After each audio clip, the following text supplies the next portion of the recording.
Good afternoon, everyone. Welcome to our Environmental Governance Lab webinar series. What does a just transition look like in a time of a pandemic? I am Teresa Kramars, a co-director of the Environmental Governance Lab here at the Munk School of Global Affairs and Public Policy, and I'm joined today by my colleagues, Stephen Bernstein and Matt Hoffman. And we have a great event planned for this afternoon. We're glad to have many colleagues and friends joining us today. I want to begin with a land acknowledgement. It's important for this event to acknowledge the specific people on whose traditional land we're meeting today, or we're hosting the meeting from today, especially the Huron-Wendat, the Seneca, most recently the Mississaugas of the Credit River. Today's event is especially an opportunity to reflect on what that land acknowledgement means. Carbon lock-in and the fossil energy dependent world we've built and now threatens us and so many others is built on a settler's legacy of trauma, of division and oppression of Indigenous people. And Indigenous people face some of the most significant costs of the contamination that is a product not just from the fossil energy extraction processes, but also of the climate change impacts that are their natural consequences. So I'm very grateful for this opportunity to work on this land today at this event, and for this opportunity to think deeply with you about what it takes to improve sustainability rooted in justice in our world. Before I turn things over to our panelists, I want to also note in this at this time that we had prepared to have three panelists. One of our panelists, Donna Ashamock, has been called away because of a pandemic emergency in her community. She's part of the pandemic response team, and as part of the Cree Nation, this exemplifies a little bit how these impacts of the pandemic are so unevenly distributed as well. So I'd like us to also note and connect this moment of acknowledging uneven impacts as we think about just transitions. So I want to briefly outline how the webinar is going to work. I'm going to provide a brief context to start, and then I'll turn it over to our panelists. They're going to provide comments between 10, 15 minutes each, and then we'll have a moderated discussion among the panelists, and that'll be followed by a Q&A with the audience. You can use the Q&A function in your menu to ask any questions, and you'll be able to vote. So, vote, so to speak, on questions that you find interesting and that you would really like to see answered. So I'll remind you of all this before the Q&A starts. But just know that you don't have to wait for the Q&A time to enter a question. You can enter a question whenever one comes up for you. Today's webinar is a third and last of a three-part series that we have hosted here at the lab this fall, and it is all leading up to an Environmental Governance Lab Symposium that's coming up next spring. It's called Pursuing Decarbonization in Hard Times. And so at the outset, I want to thank Alan Dean and his family, as well as Brookfield Partners Foundation, for generously supporting the Environmental Governance Lab Symposium. The symposium will explore if and how climate action and momentum for decarbonization can be sustained and accelerated, even as the world faces overlapping health and economic crisis. So our webinar series this fall explored three foundational questions, and this informs hopefully the discussion in the symposium. In September, we hosted our first event and asked, has the pandemic disrupted carbon lock-in? In October, our second event, we examined where is decarbonization in pandemic recovery plans? And now in November, in this webinar, we want to explore what a just transition actually means in a time of pandemic. What does that look like? So what does a just transition look like at a time of multiple intersecting crises? A theme that I see emerge in the scholarship on just transitions is the degree to which climate actions are actually transformative rather than incremental adaptations to business as usual. And one way to think about transformative change is in terms of how wide and how deep this change is. So maybe I can give an example of these two dimensions and then subject them to this lens of just transition principles. So if I think about wide transformations, an example that I engage with often is that one of the responses to climate change has been to speed up shifts to renewable energy production and uptake. Renewable energy is considered one of the best means of bringing global emissions within the 1.5 degree limit for sustainable life on Earth. And I want to be clear that renewable is an imperative technical response to climate change. But a just transition means that the true cost of renewables needs to be investigated. And why is that? Because the shifts to renewable energy and green job creation in Canada, in the United States, and the EU, and other jurisdictions are predicated on a global supply chain of minerals that remains dependent on processes of unsustainable mining, often in the global south. Many of the world's largest reservoirs of minerals, like cobalt and copper, lithium, rare earth minerals, other minerals that are required in the production of renewable energy technologies like solar panels and wind and battery storage, they are all found in fragile states and vulnerable communities of marginalized people in the global south, largely. Lithium in Bolivia is an example that has been in the news, but unfortunately there are many other examples of the symbiotic relationship between mining and poverty. In many communities across Latin America, Southeast Asia, mining operations run roughshod over indigenous communities and human rights, with the tacit and explicit support of states and governments. If these problems are widespread at the current levels of extraction, what happens when future demand for renewable energy surges? For instance, the World Bank projects the demand for lithium required for energy storage is expected to jump to almost 1,000% by 2050. So it's clear that transitioning to clean energy will be very mineral extensive.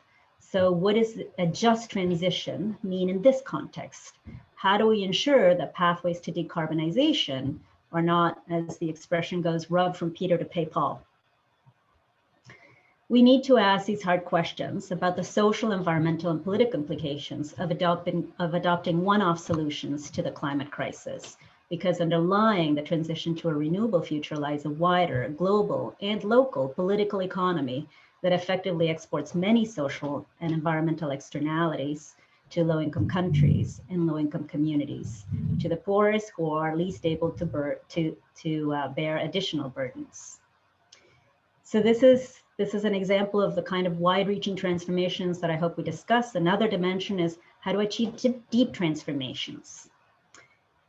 So climate policies that deal with carbon emissions that are disconnected from jobs and housing, healthcare, education, participatory politics are, I would argue, adaptations, which are hard to commensurate with the designation of a climate emergency, or hard to imagine how they match up to the nature of the problem that we face.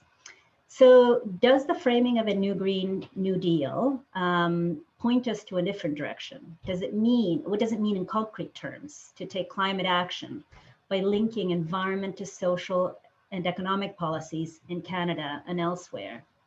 Do these linkages have the potential to address the inequalities that fuel protests? I remember a Yellow Vest slogan that said, Macron is concerned with the end of the world, we're concerned with the end of the month.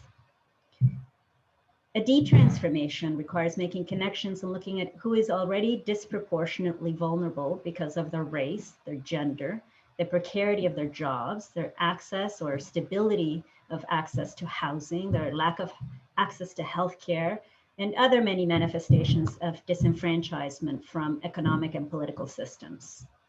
In a growing climate crisis and health epidemic, these households, these communities are the most affected by environmental disasters because they're already the most vulnerable ones they're living at the margins of an economic system. So how can we think about developing the adaptive capacity of communities who are overwhelmed by poverty, who are overwhelmed by exploitive governance? We pay a lot of attention to climate emergencies or disasters that characterize extreme weather events like fires and floods. The media gives a lot of visibility to these moments. These environmental disasters are spectacular. They concentrate for a time public attention on the dire effects of climate change. But I wonder if this kind of coverage actually masks the causal chain of issues that underpin the disaster. How are these catastrophic events that capture our attention actually linked to underlying processes that disproportionately affect the most vulnerable? So we have two outstanding panelists to help us think through these questions and through challenges and opportunities for enacting core principles of a just transition. Our first panelist is Nadége Compaoré. She is Assistant Professor of Political Science at the University of Toronto. Nadége studies the global governance of extractive industries and its implications for global environmental politics. She pays particular attention to the agency of resource-rich African actors in the international system. And Nadége also examines knowledge production in the field of international relations by locating gender and race dynamics in international politics. Nadége's research draws from extensive fieldwork in Gabon, Ghana, and South Africa. She is co-editor of New Approaches to the Governance of Natural Resources, Insights from Africa. Her current book project investigates the significance of the permanent sovereignty over natural resources principle for global discourses of legitimacy and responsibility in the extractive industries transparency initiative. Our second panelist is John Cartwright. John is the president of the Toronto and York Region Labour Council that represents 220,000 union members in Canada's largest urban centre. He's a carpenter by trade and has served on a number of public boards, the national chair of the Council of Canadians and the vice chair of United Way of Greater Toronto. He's the co-chair of the Toronto Community Benefits Network, which is an organization that's focused on winning community benefits and equity, hiring on major infrastructure projects. Over the years, John has helped develop a campaign for public education, public transit for the public good, Toronto Water Watch and Toronto Hydro campaigns to defend vital public services in Toronto. He has been deeply involved in apprenticeship and training issues, as well as crafting the Green Jobs strategy for the Canadian Labour Congress, and has authored the Green Print for Greater Toronto, a plan for climate action in every sector of the economy. Let me welcome our first panelist. Nadége, over to you. Thank you very much, Teresa, for this generous introduction and for setting the stage so perfectly for our discussion. And thank you all for joining us. I'm really looking forward to the conversation and with everyone attending today during the Q&A. I think you already set up the stage in terms of the North-South dynamics, because my work is generally driven by the goal of unpacking North-South dynamics, as you mentioned, within the global context of oil, gas, and mineral industries. So I wanted to approach the subject of just transition in its global context by paying specific attention to oil and gas extraction, for instance. And my hope was to situate the evolution of the concept of just transition in a way that highlights ongoing challenges to the idea of even considering just transition as a prospect in the global South. And I think one of the questions that you were asking in your introduction is, how do we achieve deep transformations? And I pay a lot of attention to that in the way that I chose to answer this question, which is a little bit of a twist to the actual question, because I want to talk about why things are actually delayed in terms of transition.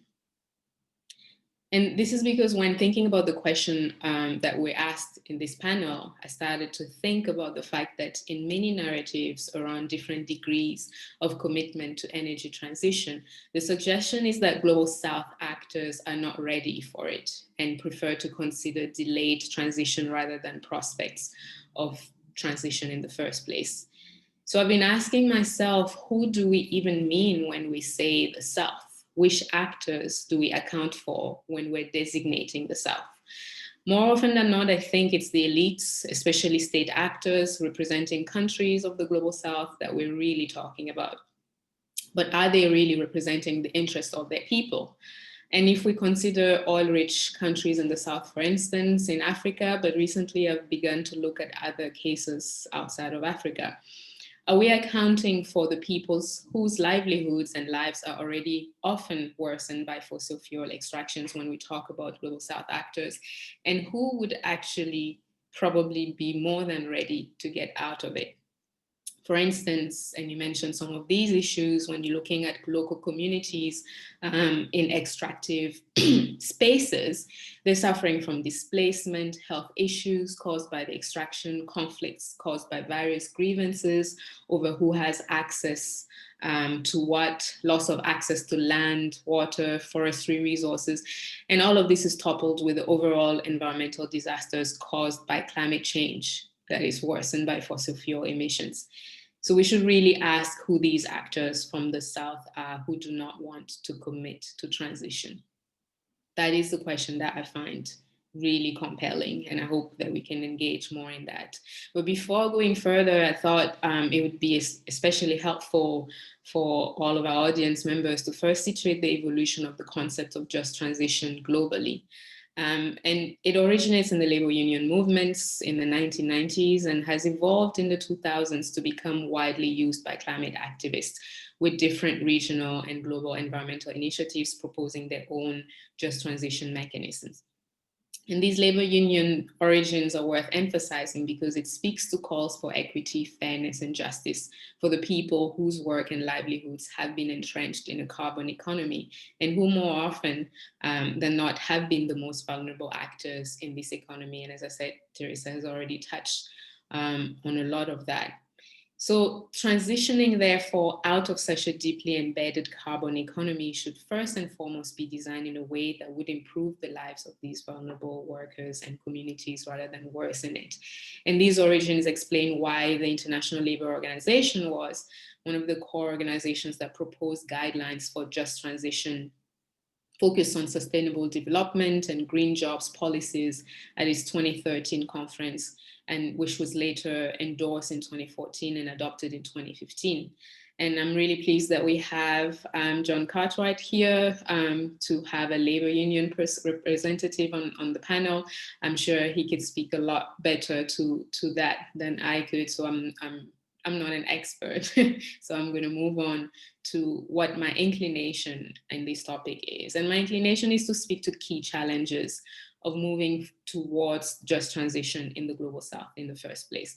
I want us to question why narratives around these Global South actors wanting to delay transition are being somewhat accepted. And I say this as someone who hasn't actually research specifically on just transition, but just based on discourses that I see in the media and just in analysis, policy analysis in general.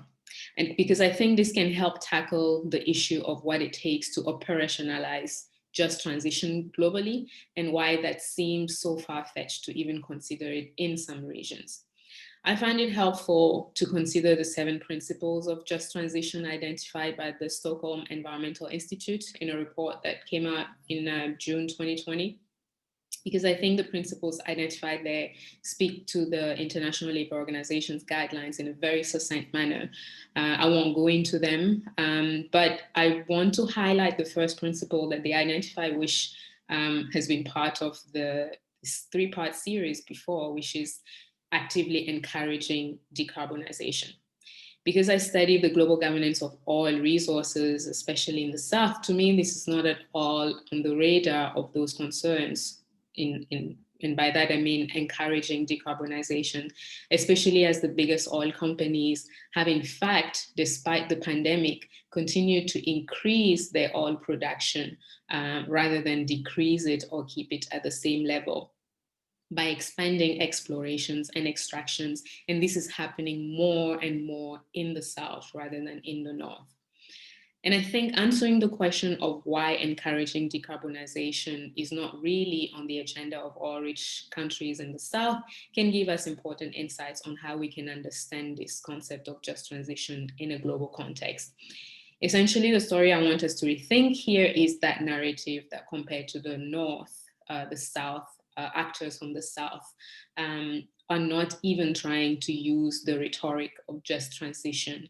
And I say the rhetoric because I'm not trying to suggest here that Global North actors are well on their way to just transition, but at least there's a lot of masking and there's a lot of rhetoric in trying to pay their dues to climate activists by using the right type of language and the right type of discourses.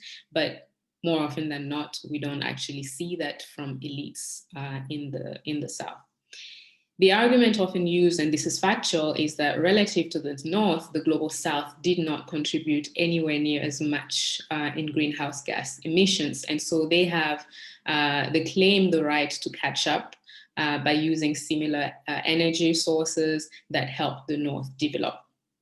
And I'm sure we can all easily find interesting quotes from various, I think, African leaders, especially claiming these rights as some interesting quotes over the years at international environmental conferences. So I want to make two observations here. First, the story, this type of narrative erases the real dynamics of global South actors that are very much hoping for alternatives to fossil fuel productions, being the oil and gas sector, especially because they live the reality of oil extraction, having done nothing but worsen their lives and livelihoods, and yet they are forced to operate within these systems. And I think these erasures call for the need to account for these livelihoods of the people directly impacted by extraction when we talk about any possibilities of transition. In other words, centering the people and building systematic community consultations in decision-making processes is key to working towards eventual just transition. So that is one of the core claims that I want to make here, the importance of consultation. And especially when you talk about oil and gas extraction, the importance of prior consultation. So even prior to contracts being signed between oil companies and states. And I think this echoes the original conceptualizations from labor unions about what just transition is in the first place, which is to account for those with less powers whose livelihoods have been tied to the carbon economy and whose lives would be even worse if plans to transition are not done in an equitable and fair manner. And this is where the idea of free, prior, informed consent that has become a really powerful framework in not just oil and gas, but also mineral extraction around the world has become so powerful. A just transition approach would center the people in a way that would value their voices and would consider alternatives seriously. And since most carbon major companies haven't decreased their oil and gas productions, as I mentioned, and in fact have increased it, we really need to start looking at pre-extraction dynamics of fossil fuel operations as key sites of just transition interventions. My second observation is that I would suggest that this often told story of global South actors not really being keen on transition efforts is too simplistic in erasing as well the complex dynamics of actors from the North that are actually complicit in fueling these positions from the South. And again, I mean by that the elites that are really cooperating together. And this is where I think that looking at global responses to the pandemic could teach us actually about global governance dynamics of just transition and lack of leadership in that respect, and look at how rethinking the role of global governance frameworks can help us highlight the complex North-South dynamics involved. I think there's so many crucial lessons from the way that the pandemic has been managed by both governing bodies and populations worldwide, which can help us reflect on some of the challenges of just transition in this global context. First, even though there is a variety of approaches at local, national, and even regional levels towards just transition, we must remember that it is first and foremost a global challenge. Second, if we pay attention to this global context, I think the role of international organizations in the pandemic, particularly the WHO, in influencing various responses to the pandemic, especially in its early days, would show that no matter how flawed, and there definitely been some deep flaws to their approaches, it is undeniable that the WHO has showed commitment from the start to helping countries combat the pandemic by sharing information, recommendations, and resources wherever possible. And if we consider climate change as an equally urgent global disaster needing to be tackled yesterday, which I think we all should, and I am sure many people in the audience would agree with me, if we also compare the commitment to recovering from the pandemic to the commitment to just transition similarly, then I think the role of international organizations such as the UN and the World Bank, especially in shaping various approaches to just transition, is also crucial here and can help us better grasp the complexity of these North-South dynamics that I alluded to earlier. I'm suggesting that international organizations are often complicit in normalizing this delayed transition mechanisms, such as the ones that are highlighted in ongoing narratives, and they must necessarily be part of the solution.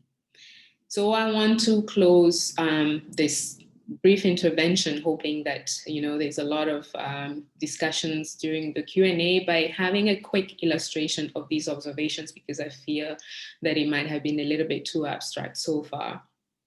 I want to point to recent findings in Guyana. So it's not my usual place of inquiry in terms of empirical cases, but I found it so fascinating because there's been some oil. I've just found out recently about the oil discoveries in Guyana by ExxonMobil in 2015, with production having started in 2019. And what I found fascinating there are the types of dynamics that were at play in enabling things to go very rapidly from exploration to contract to production. So these discoveries are worth so far about $9 billion in investment, and some argue that the deals have been one of the fastest in history, with serious concerns that it has mostly been, as many other places in the South, an elite-driven process pushed ahead by the state elites from Guyana, as well as the corporate actors, predominantly ExxonMobil. And all this was possible, very interestingly, thanks to a lot of the strong financial, technical, and political backing from the World Bank.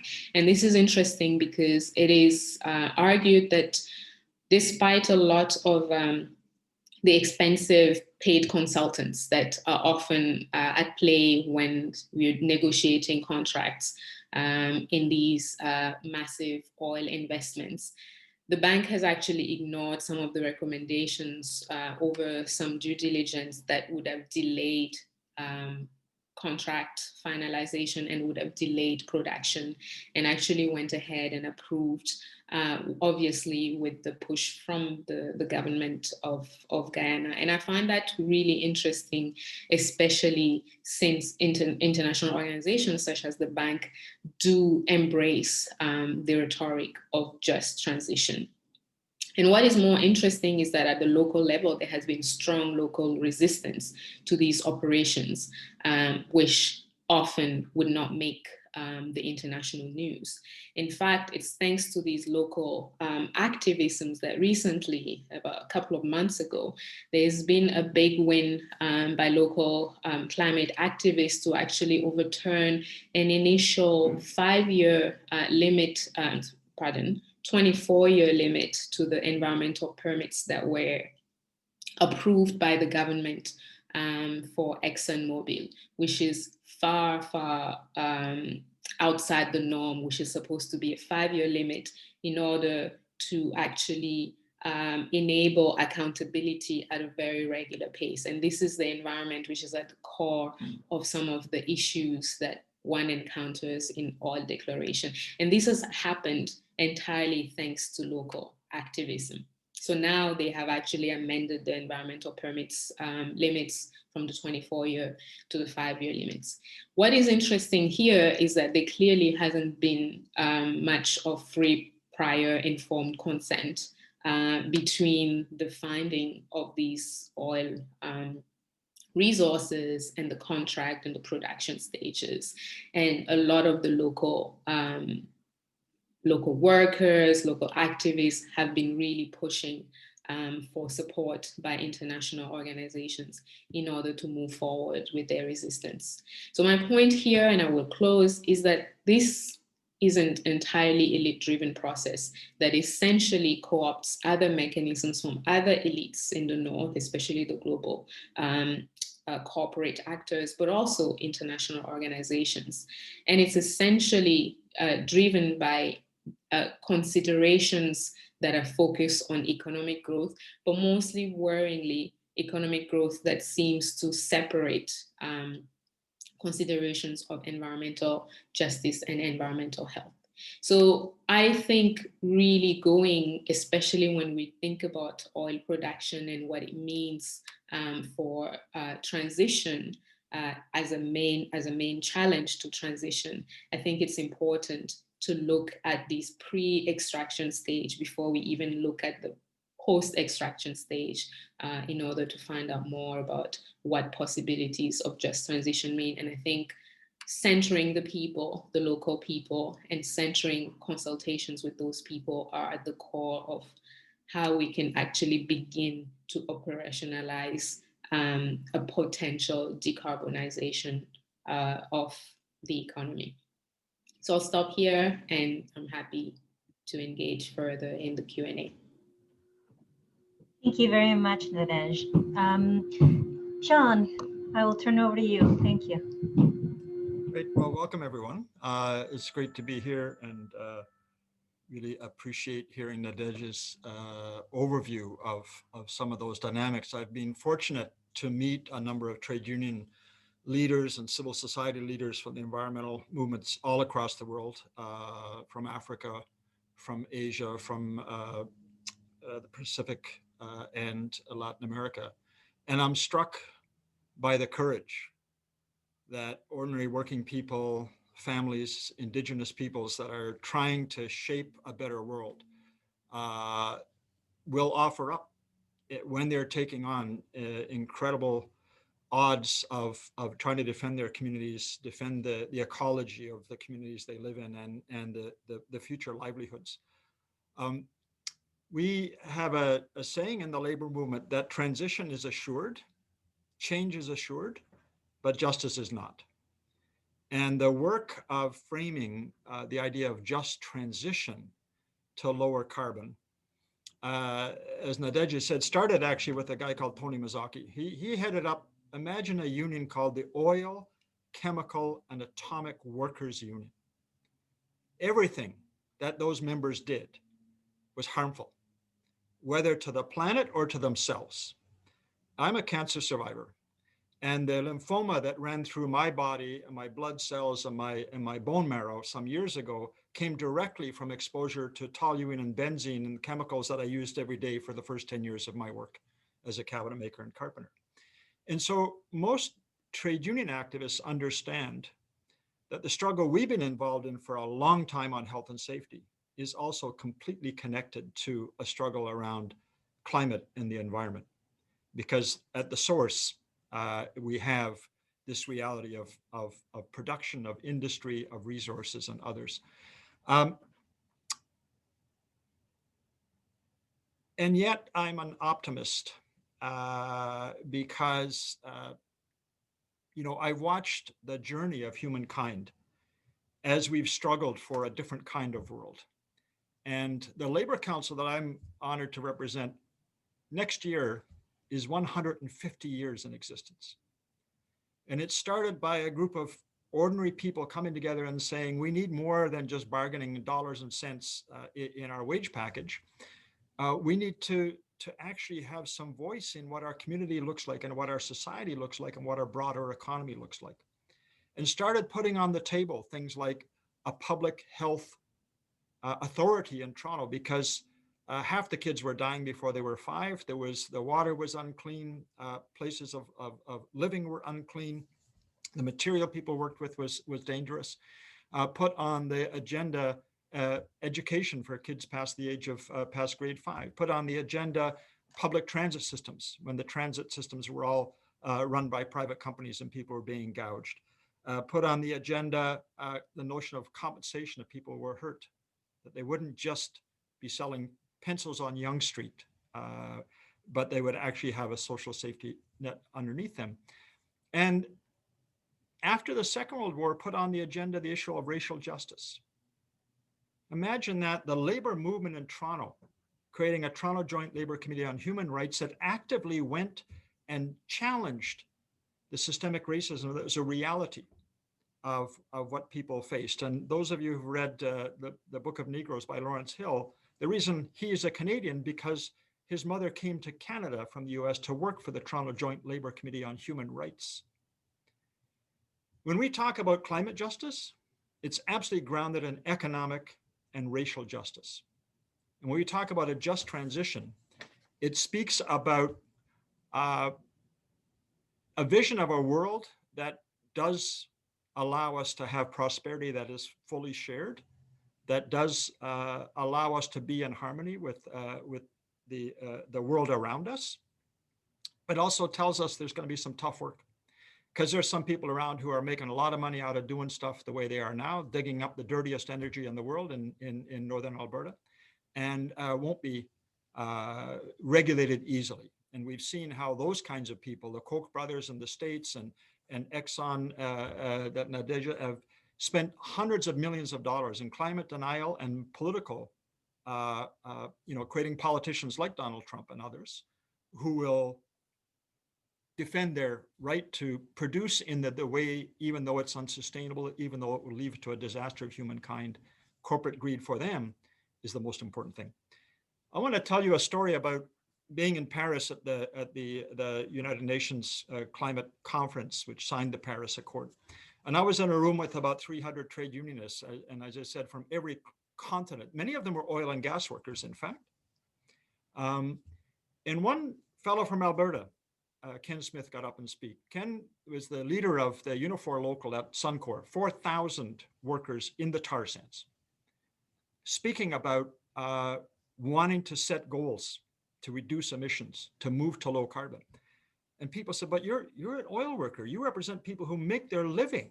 Like, how can you possibly be advocating for a different outcome? And he said, it's easy. I'm a zinc miner from New Brunswick. And everybody who works in resources knows these are boom and bust economies. And the mine that I worked with was exhausted. And myself and most of the other people in that workplace, we came to Alberta in order to make a living. And so we know that there's no certainty in what this happens. But when people ask me, why do we got to do this? I tell them to imagine that they are got a nice job, they're raising their family, they've got a nice house on the edge of town, and one day a forest fire breaks out, and the fire threatens to come and engulf their home, and you and your wife and your two kids grab everything you can in your arms and you run away from that fire, and the fire pursues you. And suddenly you come to a river and the fire is behind you, and you have a choice. You can either throw away everything you've got to swim to safety, or you can stand and perish. Or if you'd started earlier, you could have built a bridge.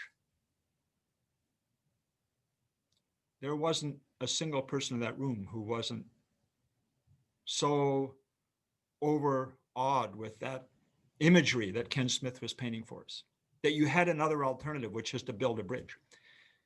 And the ironic thing is, a year later, Ken Smith was evacuating his family from Fort McMurray as that massive forest fire engulfed the town that was at the center of oil exploration in Canada. So we know that COVID has laid bare all of the horrific inequalities in our society, all the deficiencies, that were in place. We've seen, who are the victims that hurt and impacted most by COVID. It's in Greater Toronto.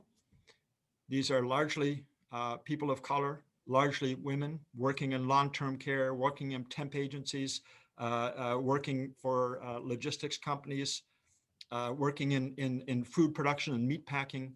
The poverty wages that are at the base of a huge growing sector of economy absolutely mean that people don't have the capacity to be able to say, I'm going to take time off and just quarantine and defend myself, or I'm not going to go into work tomorrow, even though I'm standing shoulder to shoulder with other people, processing chickens or meat or whatever. And so it's been a reminder to us that there is much to be fixed.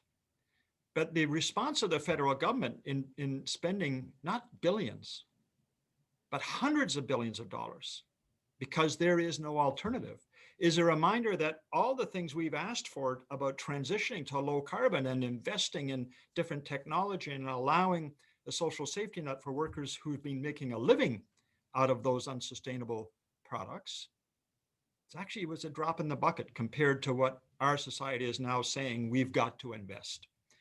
And I I learned a very good lesson about jobs versus the economy as a leader of the construction workers in Toronto in the early 90s, when the market, the real estate market collapsed and suddenly nobody was building buildings. And we had 30-40% unemployment in our ranks, and people were losing their homes, divorces, suicides. Folks were desperate for something, any job possible. They wanted another big mega project, another 60-story building in the sky. But we discovered one engineer who had a business plan that was going to building owners and saying, your buildings were designed with no energy efficiency in mind. Let me go and retrofit that building, raise the money, do the engineering necessary, bring in the contractors, bring in the skilled trades, retrofit your building and reduce the energy and gas use in that building.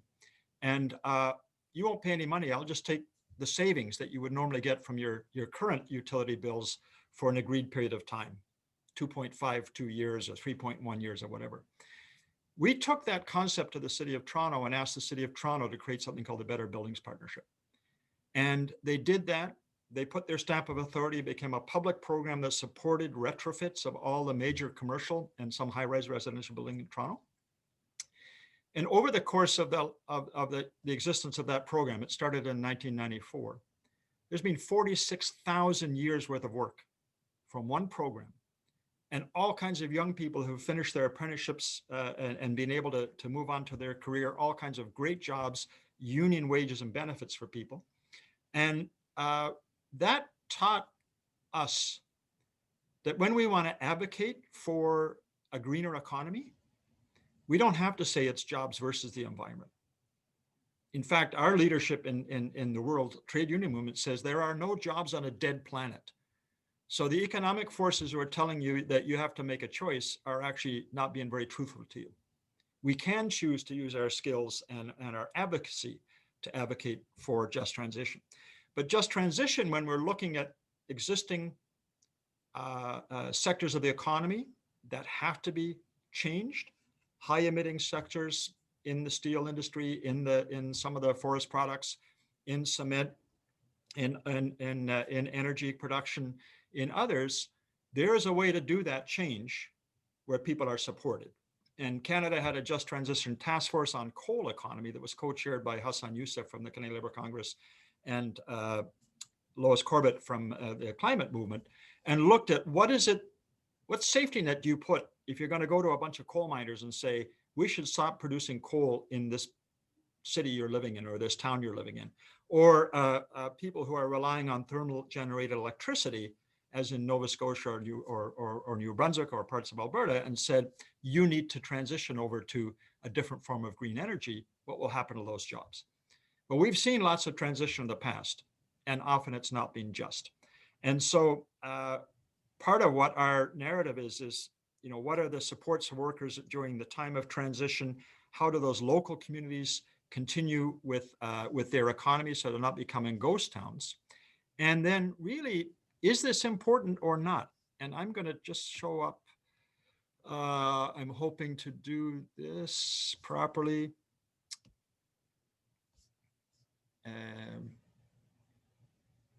From the beginning.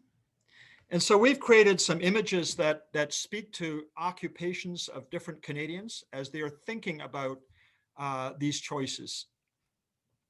And here's a teacher who, and the reflection there, we've come to Toronto from 194 different countries. We speak 100 languages. We live in harmony, relative harmony compared to many parts of the world. But we need to learn from the experiences of the families that are our neighbors. And as this high school teacher relates, in his own classroom, people are coming in here. So I come from the Philippines. I've just seen what's happened, in my country. I come from South Asia. I've just seen what's happened with droughts or floods. I've come from Latin America, and I've seen the devastating fires. We've got to honor the knowledge of people who come together in this city and this country about naming the root causes, but also talking about, if we don't act now, we'll pay much more later. Transit is a crucial piece. We're talking about a transition off of diesel buses to electric buses. But that means all those mechanics in the transit system are going to be saying, what about me? Do I get thrown in the, on the garbage heap, or do I get retrained to do the work on electric buses. This sister is in the healthcare system. And it's clear, we've seen from the pandemic, that the underinvestment in our healthcare system has to be addressed, that the long-term care system based on poverty, wages, and private greed has to be changed. And if we're going to transition to a decent economy that supports people as they age, we have to have a publicly supported system with a framework of responsibility and decent wages for people in that system. In 2009, our Labor Council sponsored a Good Green Jobs for All conference. We had almost 800 people in the room. And because the work we do is grounded in racial justice as well as climate justice, almost half the people in that room were workers of color and community activists from diverse communities saying, how do we shape an economy that's going to work for all of us? Not just dreaming of the old economy where it was when far too many people were left behind. And then finally, I'm going to leave you with this, this picture. If we know south of the border that Donald Trump was able to reach out to white workers and say, you better vote for me because it's scary, the alternatives. It's scary what you're hearing in the streets with Black Lives Matter. It's scary that you're a coal miner and your community is being told, that's the end of the world. If you're in Texas, the word just transition means a funeral in slow motion. So vote for me and I'll bring you back to a different point in time in history. Well, this brother is a roofer. He's in my union. I'm a carpenter by trade. And just look at that quote. People think they can save money by cutting corners. But if your roof leaks and you end up replacing the roof, you can also replace the carpet and the drywall below. And if you don't tackle climate change, the problem is going to get worse.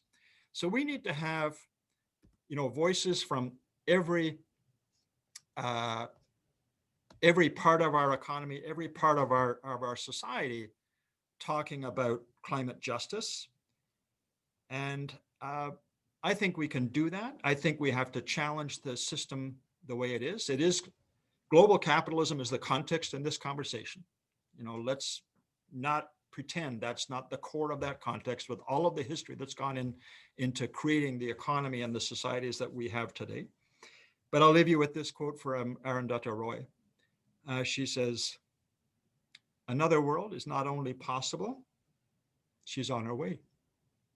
On a quiet day, I can hear her breathing. And our challenge is to figure out how each of us plays that role to ensure that that other world comes here and it's the best one possible we can make. Thanks very much. Thank you so much, John. Let me start by picking up on something you said, John, on that in the pandemic, we learned what it's like when the government takes decisive action because there is no alternative. Could you, and Nadége as well, if you have seen in your respective areas of work, specific policy responses to the pandemic that illustrate how a just transition to decarbonization could look like in practice? Well, I think that what we've seen is targeted investment in specific areas by this government. One is a broad, social safety net to fix the huge gaps in unemployment insurance. Our EI system, 85% of unemployed Canadians used to be able to get benefits. Today, it's less than a third. So they had to reinvent the entire social safety net. They've gone and understood where are the crucial areas that businesses are failing, supported rents, supported other explicit businesses. Seth Klein has just written a book called A Good War. He was a researcher with the Center for Policy Alternatives in BC. You may know his sister, Naomi Klein. A lot of people have heard about her, but Seth has looked at the decisions that Canada made during the Second World War to defeat fascism in order to extraordinary things up against remarkable odds that people weren't sure at the start of the war they could win.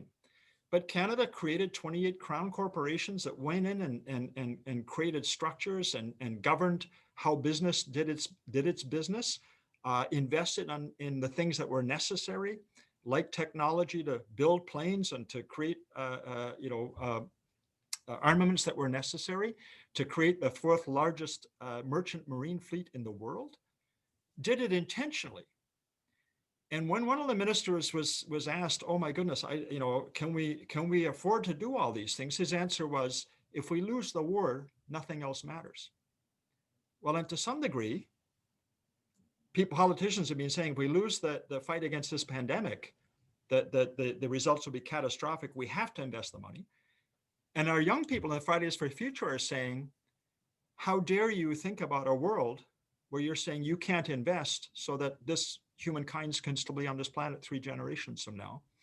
And I think in, the Canadian government saying they're going to invest almost $500 billion in supporting people, families, business, and communities, tells us that if we wanted to take a couple of billion and reinvent entirely communities that are relying on coal, thermal generation, or digging up coal, actually a drop in a bucket. If we want to take our steel industry and say, how do you dramatically, move away from coking and steel and go to hydrogen, green hydrogen base for that, and it's going to cost a couple $100 million, it's a drop in the bucket. And if we want to expand, transit, if we want to have explicit employment equity programs, so young, Black, Indigenous, and kids of color can get into the skilled trades or be engineers and do other work that supports huge investment in green infrastructure, that's all a drop in the bucket. We've proven now that we can reach down and spend the money needed to avert catastrophe. And we would argue that that template could be easily applied to the climate emergency. Nadége, do you have a different perspective in thinking about this from countries in the global south? I mean, I think personally, if we're going with the analogy of the pandemic, the responses to the pandemic, I think it seems like there is no alternative mantra is still very much in full display. Just looking at, in my case, just looking at the increase in oil and gas production in Africa, for instance. I believe that there seems to be this assumption that as with the earlier responses to the pandemic, that you can delay the health of the climate for now to catch up with the economy, especially looking at the global north. And once that's done, then we can come back and take care of the climate, which, as we've seen, especially if we look at the pandemic, there's been a lot of trials to do that and failures, hence everyone being back on lockdowns and on second waves. And somehow being able to dissociate the urgency of climate action need has unfortunately just kept people going in terms of the investment on fossil fuels. So I'm way less optimistic about changes that are actually happening right now, because there has been an incredible tragic success in really believing that you can delay action on climate justice. Thank you. And I want to remind everyone that you can, we have some great questions coming up in Q&A. You can continue to add to this, and we will go to Q&A, to the questions from the audience in a bit. So I wonder, well, maybe tying to this, John, in your comments, who do you feel is still not listening, or who do you imagine will continue to be obstacles to this message post-transition? Well, I think there's a huge clash of ideas in our world right now between those companies that are determined to continue maximizing profits through carbon extraction and through extreme resource extraction, including their financial backers, by the way. It's not just Exxon and the Koch brothers. I mean, there was an editorial in the Global Mail about 2 months ago by one of the bank presidents saying, well, you better not, put too many restrictions on the tar sands because, there's return on investment that other people rely on.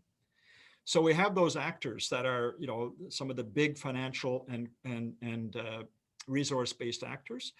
And on the other hand, you have sections of capital who are saying, no, that doesn't make any sense. If we're going to invest, we're going to put a lens on sustainability. We're going to require companies to list their actual environmental liabilities so we can have an honest look in the balance sheet. There's lots of people working in the financial services sector trying to move, and those largely started with church activists and others around social justice responsibilities.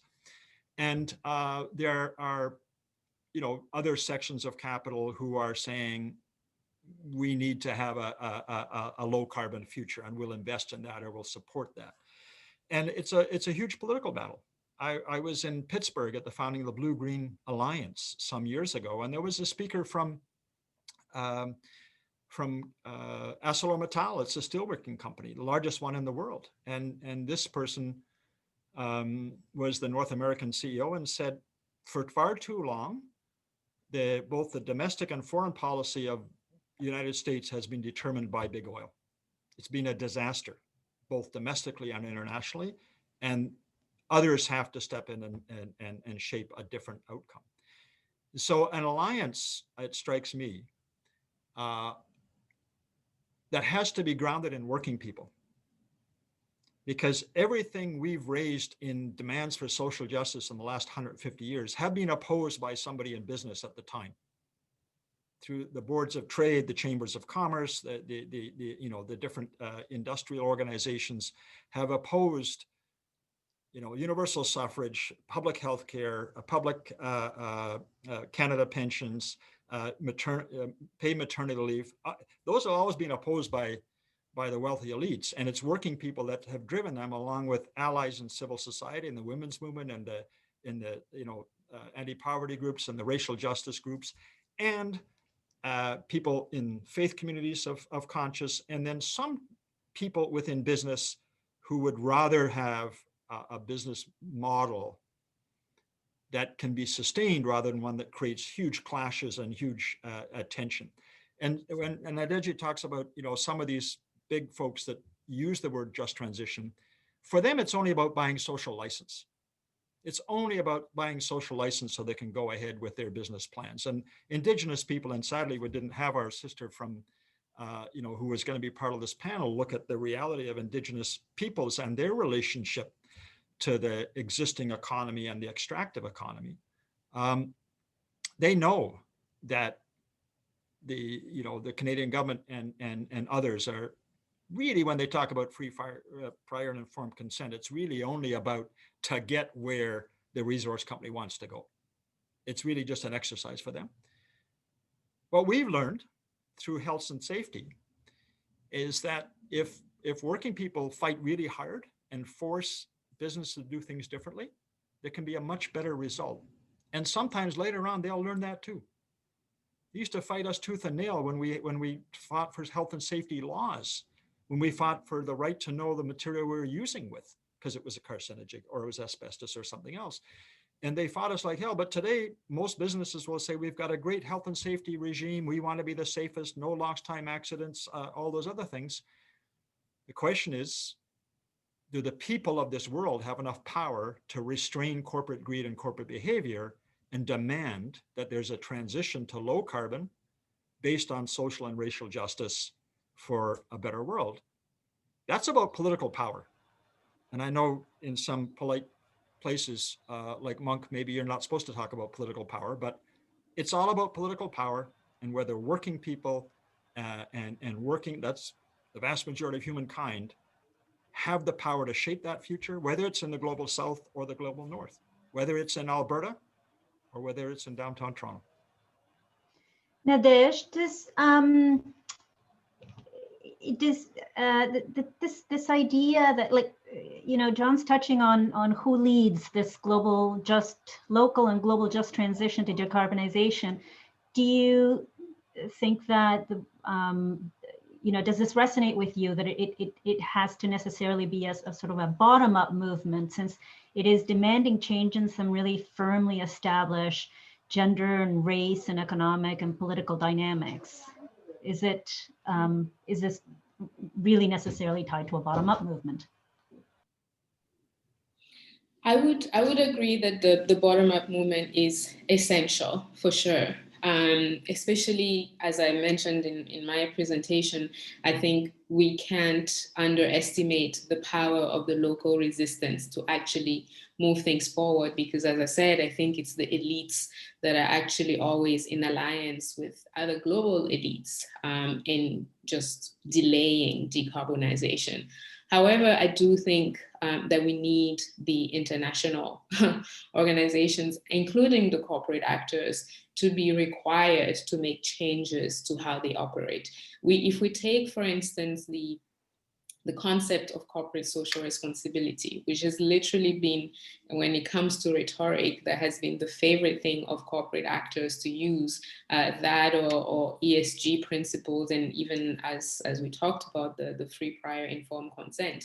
What I find striking when you look at the extractive sector is that corporate social responsibility tends to be deployed mostly during the extraction stage as a way to appease vulnerable populations. So you will build a few schools here, you'll have a healthcare here, a healthcare center here, you might have some running water where there might not have been, but nobody is talking about how long those contracts are, how much corporations are getting, how much the state is getting or not getting. And worst of all, there's often really not much about the after extraction stage when you talk about these corporate social responsibilities. So I think those are the sites that we really, really need to focus on. And unfortunately, obviously, because of sovereign actors in the international system, I mean, I don't want to say unfortunately, because I'm not suggesting that we go and force people to act a certain way in their own countries, but I do think that there needs to be a rethinking of the current regulations that we have, be they voluntary or not, across the value chain of the extractive system, and not just when it's deployed. First of all, it's sort of a fait accompli that these operations are already happening without really looking at the resistant movements that have occurred before. And then once they leave, we don't really know what happens. And I think that goes back to the just transition, right? Because for me, what I found fascinating when I was doing my field work in Gabon, for instance, there is an oil, I wouldn't call it a town because it was fairly missing a lot of things, but I was there on a day where a lot of people were in a specific location, and I wondered why they were there. And they said that, oh, Shell, which was the main operator in that region, has delayed their provisions in water, in bread, in electricity, in all sorts of things. And so I wondered, where is the government? So de facto, Shell had become a pseudo government in this oil operations. So I think about that, and I think about the role of these government elites in having literally given up their role in providing for their own citizens, because they have become so embedded in this oil economy, and they have literally given up their powers, some of their powers at least, to their corporate allies. So I think the bottom up is extremely important, but I think also the responsibility of those that are supposed to provide for their people, whether at the state level, but also in terms of legitimacy and accountability at the global level, needs to really be taken into consideration. And maybe that comes from global activists paying more and more attention to that, because the more I look at regulation or lack thereof in the extractive sector, the more it looks like the biggest, wild west out there that is not getting as much pushback as it should from global corporate, global climate activists, I think. So Nadége, I'll ask you this question that ties into the first question well, one question I'm seeing on the Q&A from Ana Beatriz Moraes. What role, so to what extent could international organizations actually bridge this relationship between fragile or underperforming or non-democratic states and social movements demanding fair and just transition? Does the pandemic actually provide an opportunity for international organizations like the World Bank to rethink and reformulate their role in articulating this channels of accountability? The question from Anna is, again, thinking of the Green New Deal and other just transition projects, they have potentially good consequences at home, bad consequences abroad, particularly for extractive countries like the Lithium Triangle. So how does, international organizations like the World Bank, are they enough to actually, bridge this gap between domestic just transitions and global just transitions?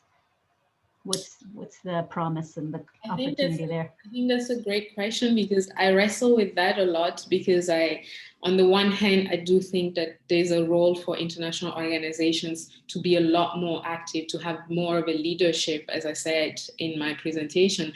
At the same time, because I do study sovereignty, I am very wary of sort of a strong-handed, especially when it comes to countries that were formerly colonized. So I think that is often the issue there. But more and more, I'm coming to dissociate the idea of state sovereignty from the idea of sovereignty of the people over how they govern their resources. And I think, unfortunately, we seem to have been focused on state sovereignty, where elites are using that to really advance their own interests and confirm legitimacy internationally, without actually doing what the idea of sovereignty is supposed to do, which is to have duty to your citizens.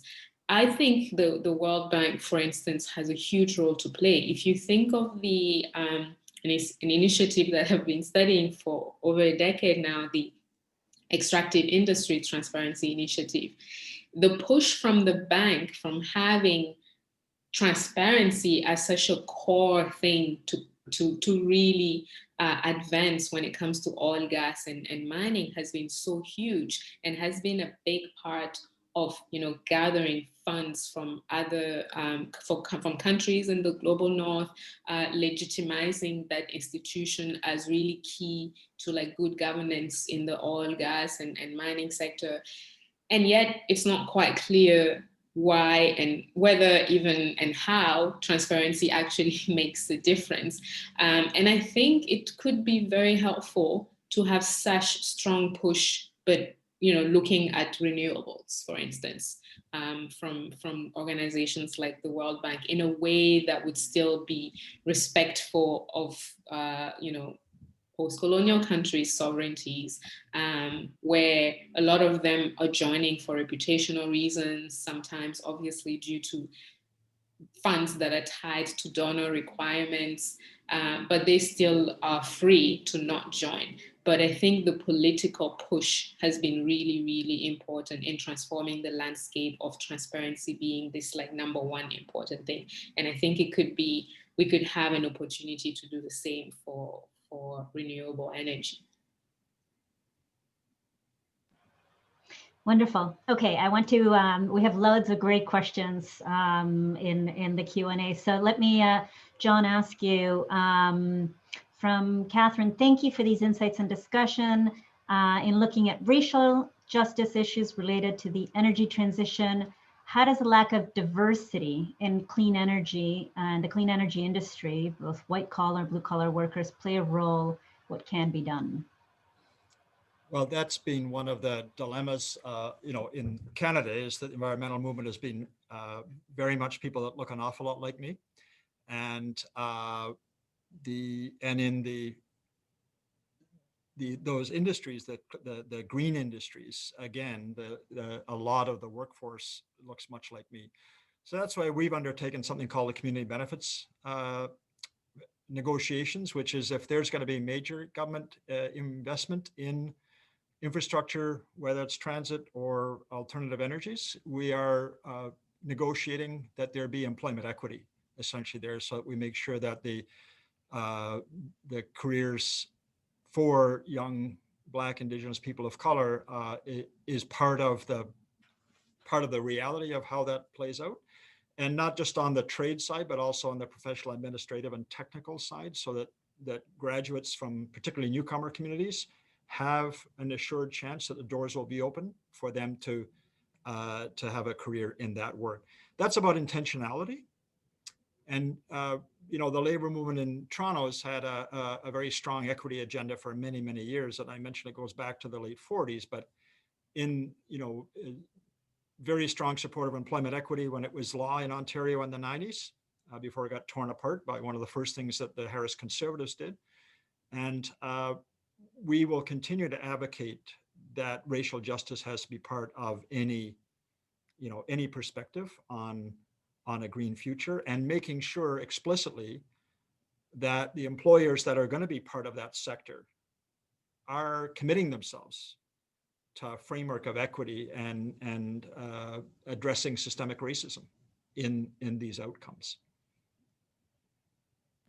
Just a little plug for the community benefits network. It's what I've also been very attracted to in terms of community benefit agreements is that it addresses this the dislocation of costs and benefits, right? So oftentimes the community through which you're causing major disruptions in order to build a subway are not going to be the primary beneficiaries of that subway line. A suburban community might be the greater beneficiary. So by, as you're saying, John, really focusing on these communities kind of left behind who are facing costs and fewer benefits, I think that this approach shows promise. Anyway, I just want to say, I put up on the chat screen a link to an article that I did with the World Resources Institute.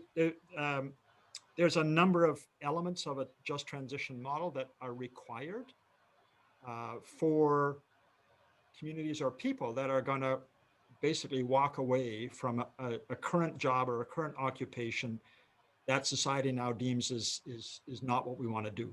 That the carbon footprint in that work is too high, and we want to make a change. We saw the US-Canada trade deal, and transition happened there, and a third of all manufacturing workers lost their jobs, decimated. And if people are being told the choice of, you have a job today, but society says it's no longer safe or no longer valuable, it's going to be taken away from you, we had better make sure that there are resources and supports for those people and the communities they live in to be able to actually transition to something, to actually transition, not to, you lose your job in a mine and now you can go flip hamburgers at minimum wage, or you can go and become you can move to Toronto and drive Uber at less than minimum wage, or work for Fedora and try and get a union voice, and then they're going to shut the place down.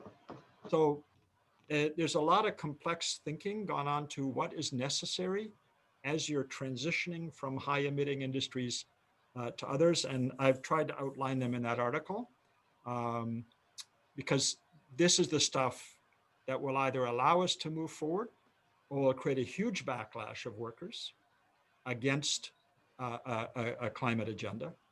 And, manufacturing workers in Greater Toronto don't all look like me. We are multiracial. You go to any industry, any location in Toronto, and it's a multiracial workforce. And we've got to make sure that people believe there's a future here, they'll be included and not be discarded because too bad you chose that occupation, too bad you chose that workplace when you came here and you want to put, food on the table and raise a family. Great.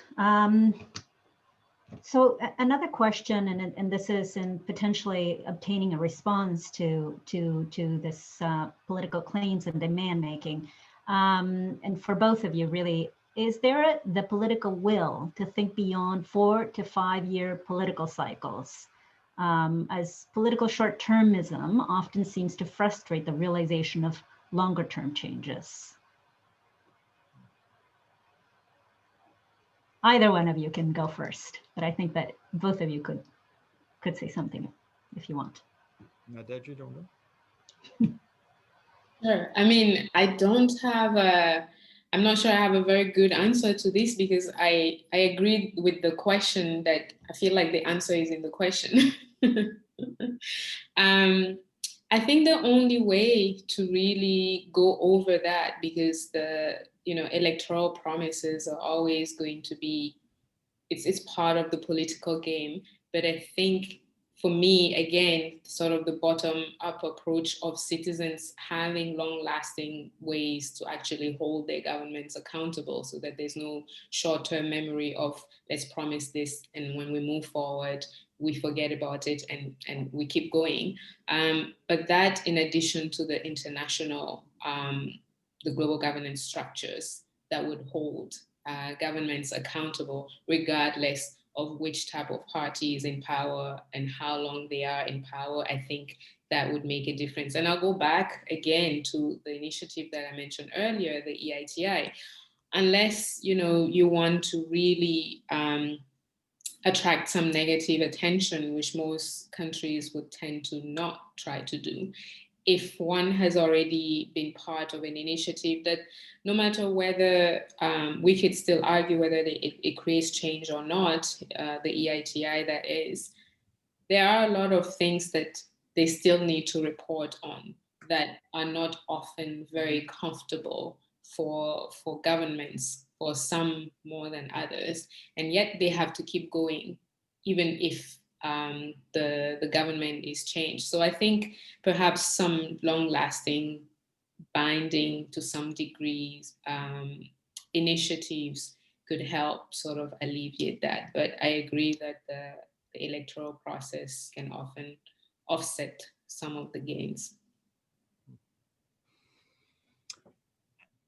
I would say that the best antidote to that is to have powerful movements, a civil society, that are able to have a memory that's much longer than an electoral cycle.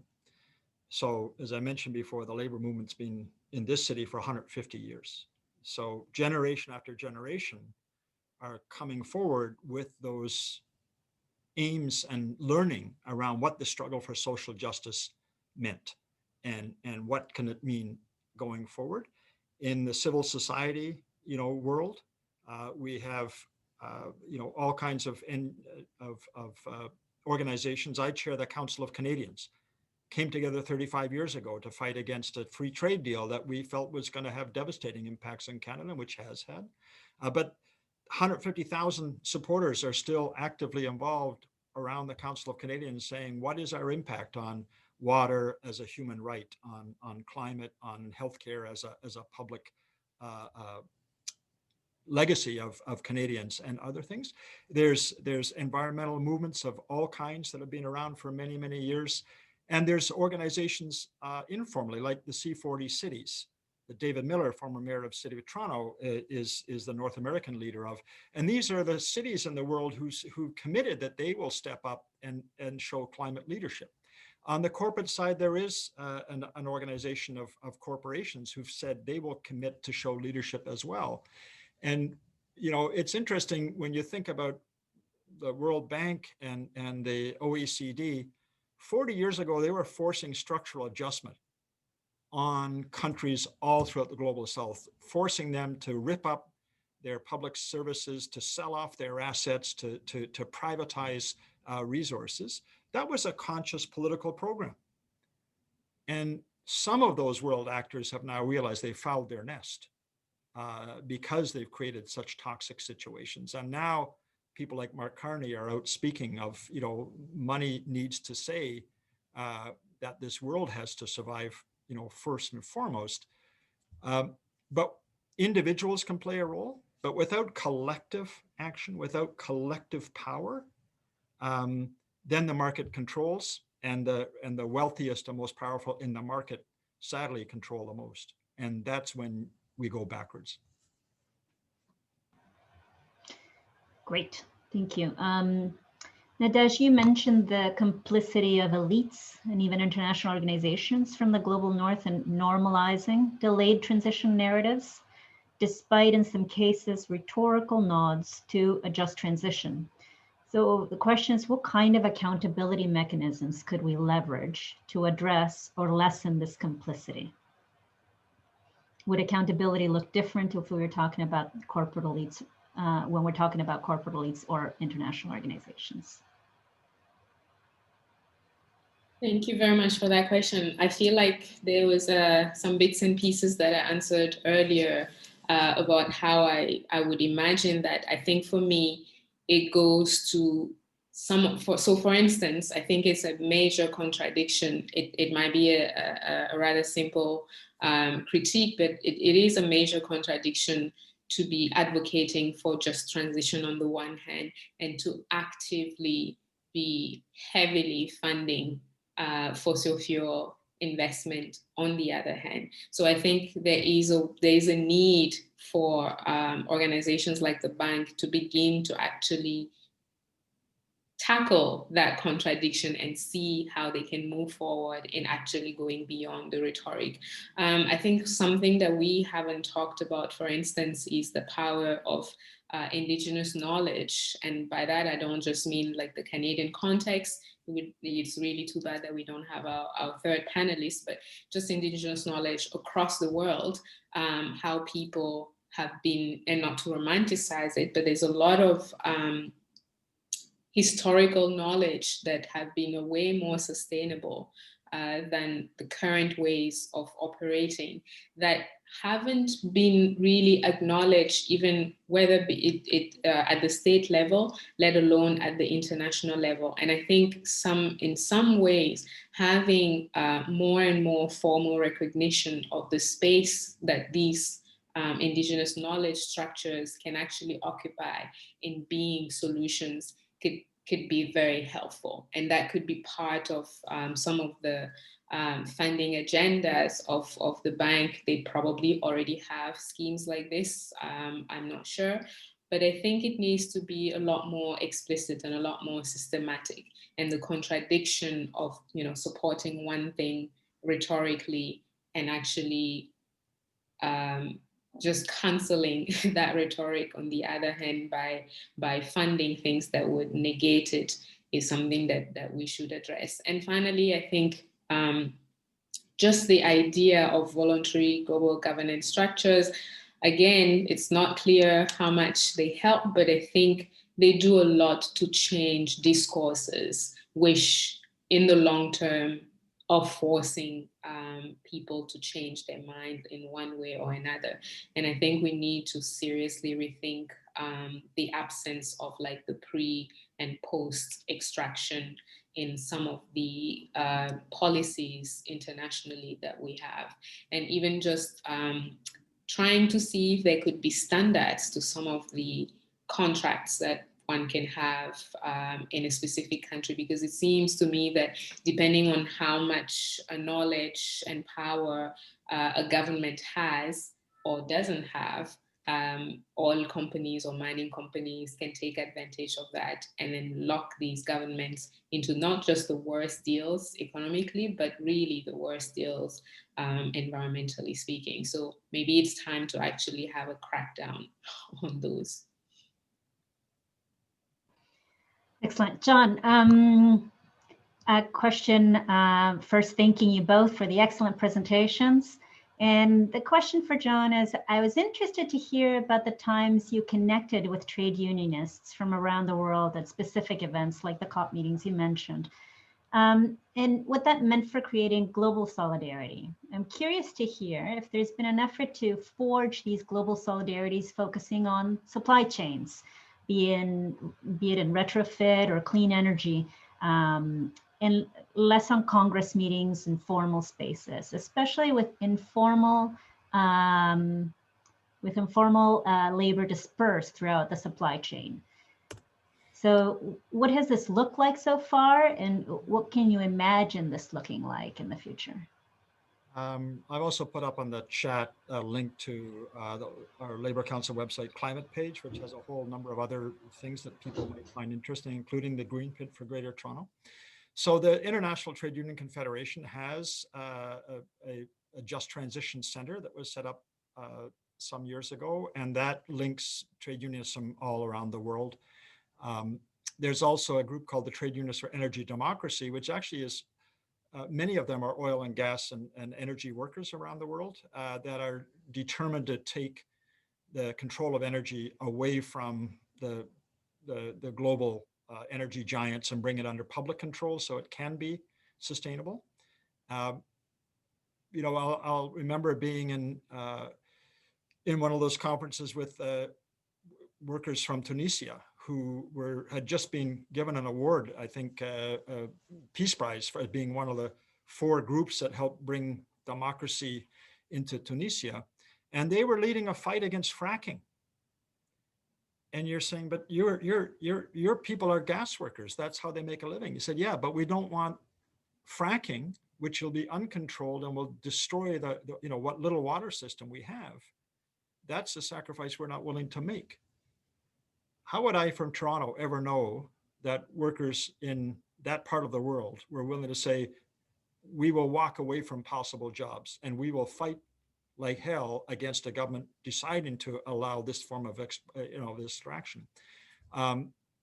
And you know, the richness of those conversations, I would have to take hours and hours to describe, of you know, the knowledge that workers from and across the supply chains. We've had for decades and decades supply chain global union federations that will work to try and impact and support workers in different places that are struggling for standards and conditions and decent work. Often the bigger players in those are from Germany and Europe, where the unions have a much stronger role within the corporate governance, and they'll be supporting workers struggling in other countries to be able to have decent jobs. This is an ongoing conversation that is going on, but I'll just, I know we're coming close to the end. I'll say this: in Paris, all of the unions around the world and a number of the governments and all of the environmental groups were trying to get the words just transition put in the COP agreement. We could not get it put in the agreement. The United States and a number of the Saudis and a number of other countries refused to allow it into the COP actual statement. It could only be in the introduction. And the subsequent one, we were able to get the words just transition in. Because if you're going to ask, you know, people in most of the world where the energy is still dirty, burning coal, burning oil for electricity, to make a dramatic change, the workers that are involved have to be part of that solution. And if I'm going to leave the audience with one thing, and I see we're starting to you know, come to the end of this, it's that in order to shape a world that's going to be just, working people and communities, Indigenous people, and those who haven't been part of the power structures in the past have to have a real say in shaping the actual outcomes and the solutions. We have the knowledge to do that. Frontline workers in every sector know how to make it work. And that knowledge, but also a rich legacy of social justice beliefs that informs the labor movement and informs the environmental movement and informs the women's movement and civil society. Those are crucial if we're going to have any hope to hear that other world coming. Thanks so much, John, for those closing words. Nadége, anything you'd like to say to leave the audience with final comments? Yes, definitely. I'm afraid that mine is not going to be as you know, optimistic, but I realize that, you know, we've been talking a lot about the the people, and I definitely want to push, just like John, for centering the people as the solution, as the guidance towards just transition. But one of the things that I think is worth mentioning, maybe not so great at the end, but is the fact that the people is not a homogeneous group, right?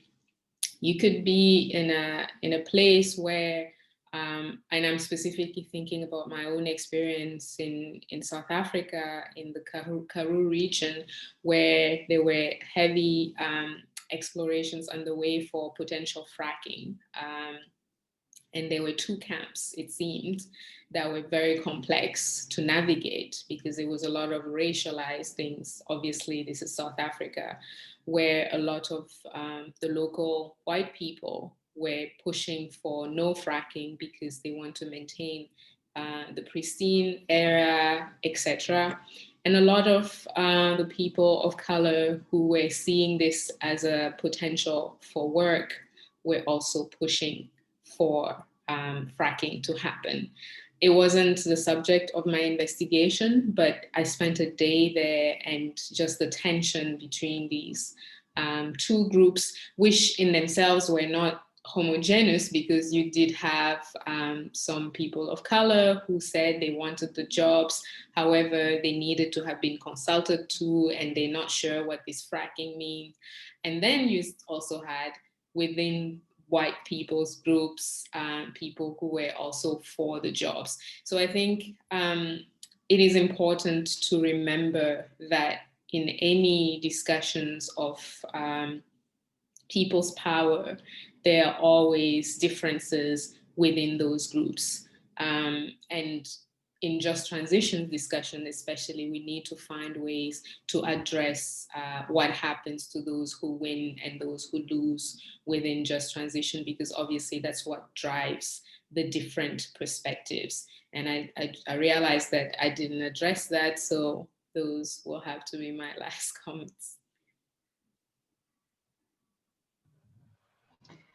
Well, I want to thank our panelists for this discussion, and really our audience for fantastic questions. I'm really sorry if we couldn't cover everything, but it's always nice to have an event like this where you just feel like you just want to keep talking. And I wish that we were not virtual and we could actually keep talking in the hallways. I do want to encourage you to check out our Environmental Governance Lab website.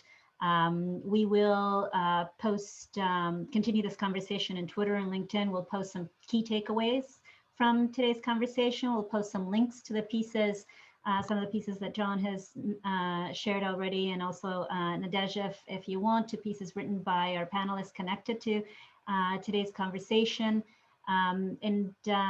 We really look forward to seeing you and speaking with you again when we host our large symposium, and we will announce dates later. Just would love to close thanking our panelists for this really provocative, informative, and action-filled agenda from here on. I would just wish everyone to be safe and have a great rest of the day. Thank you very much for having us. Thank you. All the best now. Thank you.